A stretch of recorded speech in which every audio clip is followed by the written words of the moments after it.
Hi వివాస్, ఇవాళ నుంచి మనం ఫోటోషాప్ నేర్చుకోబోతున్నాం. ఫోటోషాప్ ఓపెన్ చేయడానికి ఫస్ట్ స్టార్ట్ని క్లిక్ చేయండి.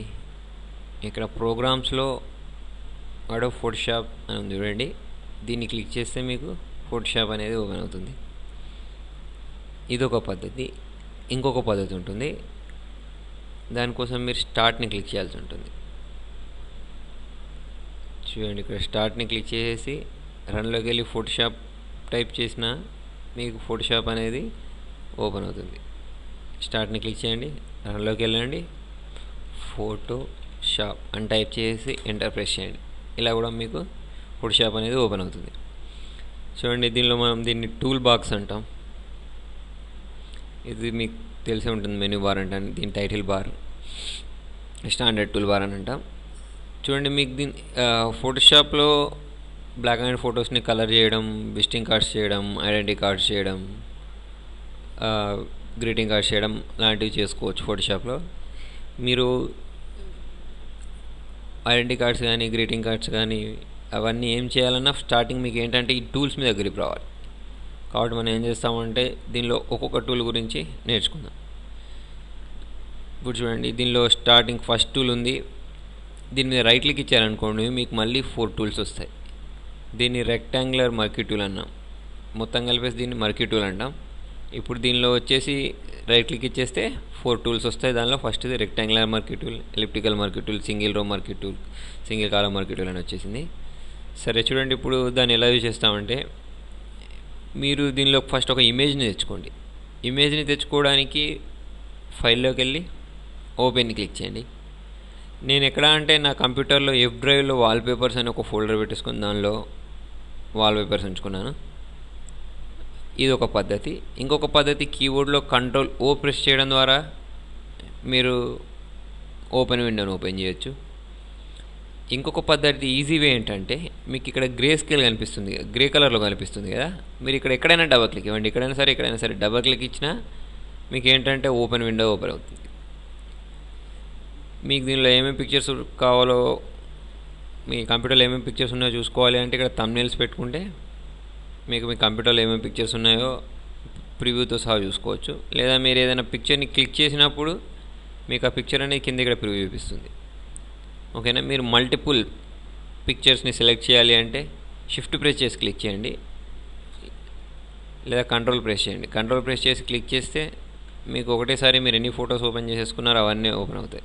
ఎన్ని సెలెక్ట్ చేసుకున్నారో అవన్నీ ఫొటోస్ మీకు ఇలా ఓపెన్ అవుతాయి.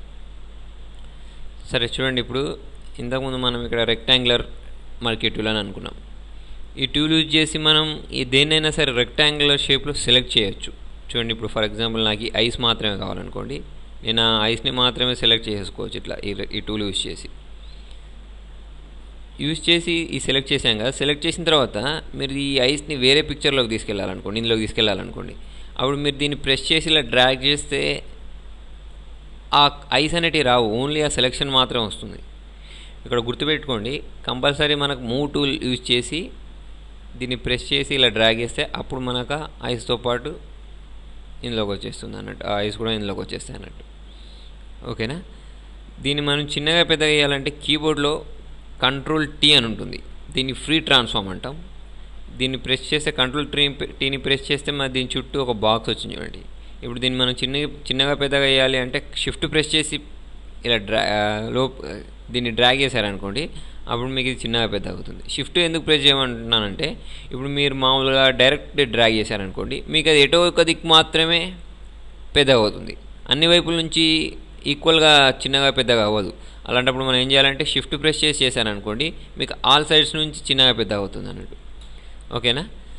తర్వాత దీన్ని మీరు ఎక్కడైతే ఫిక్స్ చేయాలనుకున్నారో అక్కడ పెట్టేసుకొని ఎంటర్ ప్రెస్ చేశారనుకోండి, అది అక్కడ ఆగిపోతుంది, అంటే అక్కడ ఫిక్స్ అయిపోతుంది అన్నట్టు. అంటే మూవ్ చేసుకోవచ్చు, ఆ చుట్టూ ఉన్న మనకు ఫ్రీ ట్రాన్స్ఫార్మ్ అన్నాం కదా, అది వెళ్ళిపోతుంది. ఇట్లా కూడా చేయొచ్చు. ఇంకొక పద్ధతి ఏంటంటే ఎడిట్లోకి వెళ్ళేసాక ఇక్కడ మీకు ఫ్రీ ట్రాన్స్ఫార్మ్ అని ఉంటుంది. దీన్ని క్లిక్ చేసినా మీకు అది వస్తుంది. నాకు తెలిసి ఏంటంటే ఫోటోషాప్లో వర్క్ తొందర అవ్వాలి అంటే షార్ట్ కట్ కీస్ యూజ్ చేయడం బెస్ట్ వే. కాబట్టి కంట్రోల్ టీ యూజ్ చేసి మీరు చేయండి. తర్వాత షిఫ్ట్ ప్రెస్ చేసి డ్రాగ్ చేస్తే చిన్నగా పెద్ద అవుతుంది. ఎంటర్ ప్రెస్ చేస్తే అది అక్కడ ఫిక్స్ అయిపోతుంది. ఓకేనా. ఇదేంటంటే మనకు రెక్టాంగిల్లో సెలెక్ట్ అయింది. ఇంకొక టూల్ ఉంటుంది దీనిలో, ఎలిప్టికల్ మర్క్యూ టూల్ అని. దీన్ని యూజ్ చేసి ఏం చేయొచ్చు అంటే మనం చూడండి, ఇప్పుడు నాకు ఈ ఫోటో అటు ఇటు జరగాలి అంటే ఈ పైన టైటిల్ బార్ ఉంది, టైటిల్ బార్ ప్రెస్ చేసి నేను అటు ఇటు జరుపుకోవచ్చు. ఇప్పుడు నాకు వెనకాల ఫోటో ముందుకు రావాలి అంటే ఇక్కడ క్లిక్ చేస్తే ఇది ముందుకు వస్తుంది. దీన్ని ఈ ఫోటో ముందుకు రావాలి అంటే దాన్ని క్లిక్ చేస్తే ముందుకు వస్తుంది. అట్లా మనం ఏ ఫోటో కావాలంటే ఆ ఫోటోని ఇట్లా ముందుకు తెప్పించుకోవచ్చు అన్నట్టు. ఫస్ట్ మన వర్క్ ఏరియాలోకి తెప్పించుకోవచ్చు. ఓకేనా. తర్వాత ఇక్కడ మనం ఏం చెప్పుకుంటామంటే ఎలిప్టికల్ మర్క్యూ టూల్ అంటున్నాగా, ఇది తీసేసుకొని మీకు ఏదైతే ఫోటో కావాలో దాన్ని ఇట్లా సెలెక్ట్ చేసేసుకోండి. మీకు దీన్ని రౌండ్గా సెలెక్ట్ చేసుకోవచ్చు అన్నట్టు. చేసుకొని నేను ఇంతకుముందు చెప్పాను ఏంటంటే డైరెక్ట్ ఇలా డ్రాగ్ చేస్తే రాదని, కంపల్సరీ మూవ్ టూల్ తీసుకోవాలి. మూవ్ టూల్ తీసుకుని దీన్ని డ్రాగ్ చేస్తే దీనిలోకి వచ్చేస్తుంది. వచ్చేసాక చూడండి, ఇప్పుడు మీరు దీన్ని కంట్రోల్ టీ అని షిఫ్ట్ ప్రెస్ చేసి సేమ్ ఇంతకుముందు లాగానే యూజ్ చేయొచ్చు, అలా వస్తుంది. ఓకేనా. సరే, ఇప్పుడు చూడండి, ఈ ఫోటో మీకు బ్యాక్గ్రౌండ్లోకి మిక్స్ అయిపోవాలనుకోండి, అంటే లైట్గా కనిపించాలనుకోండి, కీబోర్డ్లో 1 2 3 ఉంటాయి కదా. కీబోర్డ్లో నేను చూడండి ఇప్పుడు 1 ప్రెస్ చేశాను. 1 ప్రెస్ చేస్తే ఏమైందంటే నాకు అది వెనకాల లైట్గా అయిపోయింది చూడండి. మళ్ళీ 2 ప్రెస్ చేశాను అనుకోండి, ఇంకొంచెం 3 4 5 6 7 8 9 0 అంటే మనకి ఇంతకుముందు ఎలా ఉందో అలా వచ్చేస్తుంది అన్నట్టు. ఓకేనా. ఇలా మనం బ్యాక్గ్రౌండ్లో అది మిక్స్ అయ్యేలాగా ఇలా చేసేసుకోవచ్చు 1 2 3 యూజ్ చేసి. ఓకే. తర్వాత చూడండి, ఇందులో నేను ఏదైనా చేంజెస్ చేశాను అనుకోండి. ఫర్ ఎగ్జాంపుల్ నేను దీన్ని సెలెక్ట్ చేసుకున్నాను, మూవ్ టూల్ ప్రెస్ చేసి దాన్ని జరిపాను. నాకు ఇది మళ్ళీ ఇదే పొజిషన్లోకి రావాలనుకోండి. అలాంటప్పుడు మీరు కంట్రోల్ ఆల్ట్ జెడ్ అనే షార్ట్ కట్ని యూజ్ చేయండి. అది అండు కోసం యూజ్ చేస్తాం. కంట్రోల్ ఆల్ట్ జెడ్ అంటే మీకు ఫోటో ఇంతకుముందు ఎలా ఉందో అలా అవుద్ది అన్నట్టు. మొత్తం 10 స్టెప్స్ బ్యాక్ వస్తాయి. ఓకేనా. ఇప్పుడు చూడండి, నేను మళ్ళీ దీన్ని తీసుకొచ్చి ఇలా డ్రాగ్ చేసి పడేశాను. కంట్రోల్ ఆల్ట్ జెడ్ అంటే నాకు ఇంతకుముందు ఎలా ఉందో అలా ఈ ఫోటో అలా అయిపోతుంది అన్నట్టు. స్టార్టింగ్ ఏ స్టేజ్లో ఉందో ఆ స్టేజ్లోకి వచ్చేస్తుంది. మీ సలహాలను సూచనలు నాకు కామెంట్ రూపంలో తెలియజేయండి.